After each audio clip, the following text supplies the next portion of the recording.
Kalau ingin mendapatkan Lailatul Qadar, hindari dua perkara. Jangan sibuk mencari tanda-tanda dan jangan sibuk mencari tanggal ganjil. Anda tidak akan dapat. Tapi sibukkan, hidupkan 10 malam terakhir Ramadan, pasti kita dapat. Ulama sudah memerinci tentang masalah tanda-tanda kalau malam itu Lailatul Qadar, baik sebelum, baik sedang atau sesudah. Di antara tanda-tanda Lailatul Qadar itu, di malam Lailatul Qadar tidak akan ada bulan, yang ada hanya bintang. Bahkan bintang-bintang yang di hari-hari biasa dalam setahun itu tidak kelihatan saking jauhnya, maka dia akan mendekat ke bumi sehingga ada ziyadatun nur, ada tambahan cahaya, dan itu diketahui bagi orang-orang yang di tengah lautan atau di tengah gurun pasir. Ini satu. Yang kedua, di malam itu tidak ada meteor satupun yang jatuh ke bumi. Karena fungsi meteor itu apa? Syuhuban lisyayatin, untuk melempar setan. Setannya saja tidak bergerak, macam mana ada meteor? Malam itu tidak akan Anda dapati meteor satupun yang jatuh satu dunia ini. Karena malam itu malam salam keselamatan. Kemudian juga yang ketiga, kata Nabi SAW, Lailatul Samha, malamnya tenang-tenang sekali. Ya, tidak terlalu panas, tidak terlalu dingin, bagi yang sehat.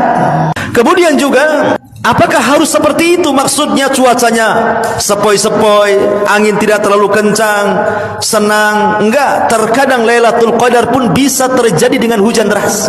Itu pun tanda Lailatul Qadar. Kenapa? Karena Rasul pernah malamnya Lailatul Qadar, kemudian besoknya Rasul sujud, rupanya Rasul merasakan di dahinya at-tinu wal mah. Jadi ada air dan tanah yang menempel di dahi. Maknanya malamnya hujan, sehingga tidak mesti cerah gitu cuaca Lailatul Qadar. Bisa saja terjadi hujan deras malam itu Lailatul Qadar. Tapi walaupun hujan deras tidak membahayakan, tidak ada angin kencang, ya hujan-hujan gitu saja. Karena hujan itu salah satu tanda turunnya rahmat, turunnya para malaikat itu saat hujan. Makanya doa sewaktu hujan itu mustajab, dan itu sebagai tanda-tanda Lailatul Qadar. Tetapi tanda-tanda yang paling jelas Lailatul Qadar itu justru setelah Lailatul Qadar lewat dari kita. Kapan itu? Di pagi hari.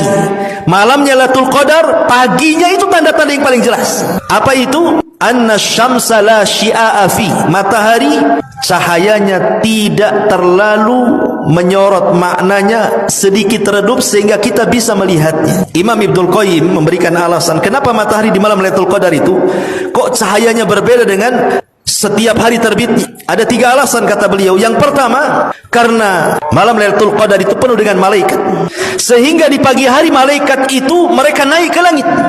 Dan malaikat itu tercipta dari nur cahaya, dan cahayanya inilah yang menghalangi cahaya matahari, sehingga cahaya matahari ke bumi terhalang dengan cahaya malaikat, makanya agak redup. Yang